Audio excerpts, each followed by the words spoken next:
Good morning and happy Thursday.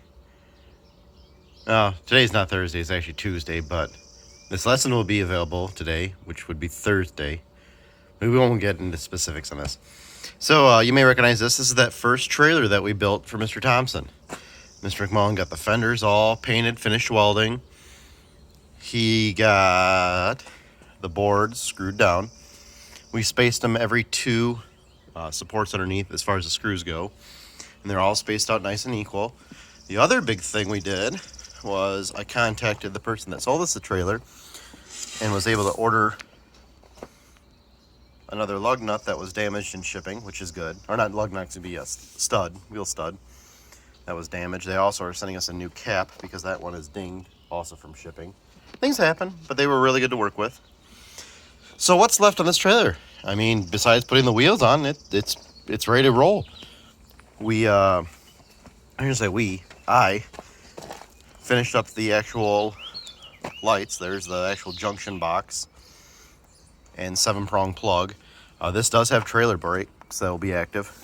So what's left to do? Well, when I was putting the gate on, guess what I noticed? Somebody didn't weld. They welded the back side, but they didn't weld the sides. And it wasn't, of all the supports, that one wasn't welded, and that one wasn't welded, and then two over there weren't welded. So it's almost like we skipped them, or they were an afterthought, and we just didn't finish them up that day. Now, the very tops up there are welded. So here's the problem. How do you weld it? It's already been painted. Because you can't weld through paint. Well, I laid down a bead over here this morning. No problems. So how was I able to do it? The answer is I did the best job I could to get bare metal. I took a grinding wheel, and let's look at this one real quick. Hopefully you can see it in the camera. I took a grinding wheel and just hit it here and here so that if I started my weld here, it would actually at least start a bead, get conductivity to that ground and go. And then you'll notice here it's all shiny because I took and I scraped it with a piece of steel the best I could to get all that paint off. And I took a razor blade and actually removed a lot of it and sanded it. I could probably do a little bit better job, but I know that it's going to weld up okay. So, this week's assignment. This is going to be a short lesson. I'll have you watch this, and I'm going to have some questions for you afterwards. But we're going to weld this super duper quick. We're going to go through our settings and make sure we're right. Hopefully I can get this camera set up so that you can see me welding. I got a stool I'm going to use. Let's see. This may work for a kickstand. No, it's definitely too short. Okay, hold tight. Here we go. Oh, actually, you know what? That's not bad. I can weld that. All right, I'll turn on my welder. Welder, we're running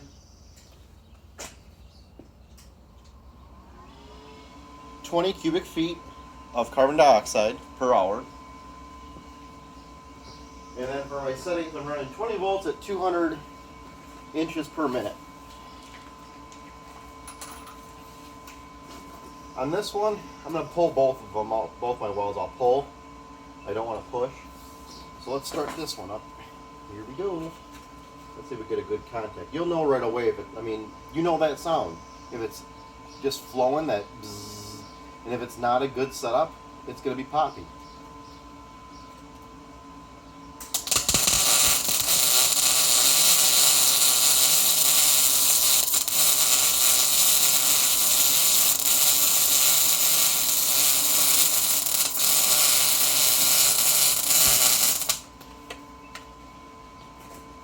To me, that's a good weld. Let's go over here. Feel a little bit of a kink in the gun. There it goes. Let it spin around.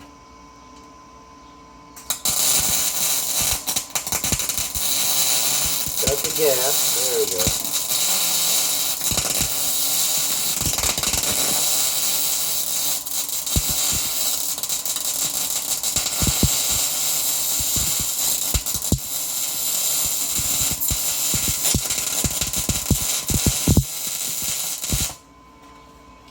Now this weld looks great, but you probably heard that pop, pop, pop, pop, pop.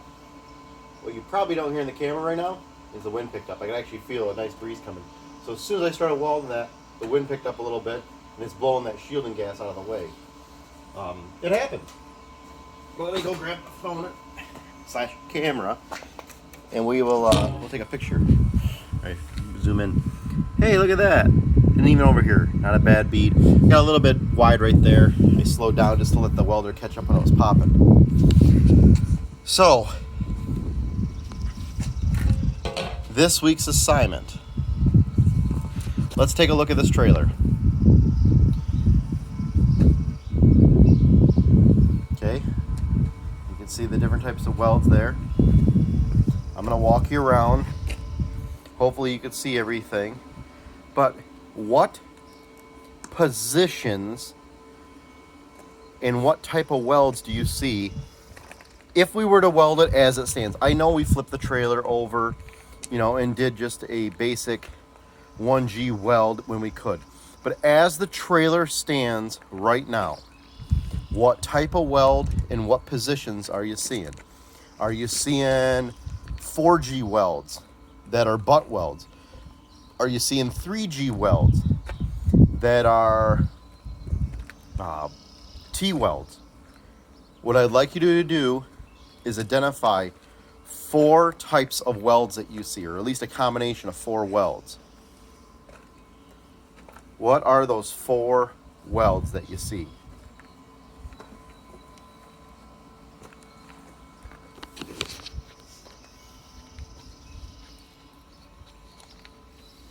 We'll walk around a little bit more. Hopefully the sun is not killing you too much here. But what positions and what types of welds do you see? And what I'm looking for is for you to identify them. Mr. McMullen, the handrail is a 4G butt weld, or, Mr. McMullen at 1 minute 32 seconds, that is a 4G pipe weld. What? What is it? Tell me what you're seeing.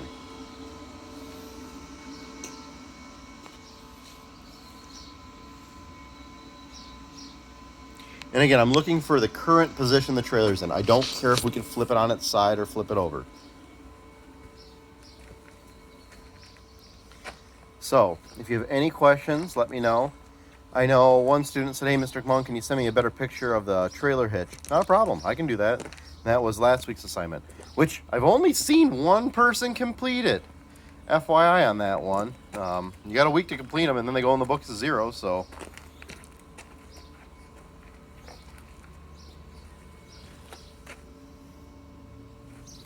Again, if you got any questions at all, give me a call or shoot me a remind or email me. It's totally up to you.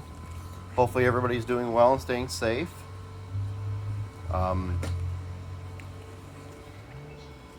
I know I'm staying busy. I'm going to try to get that other trailer, I think, out of the shop by myself. I don't know how. Well, maybe I'll use that gantry crane. But I'm going to try. I would like to get that finished up so that when we come back next year, we don't have to worry about it. So, remember, stay home, stay safe.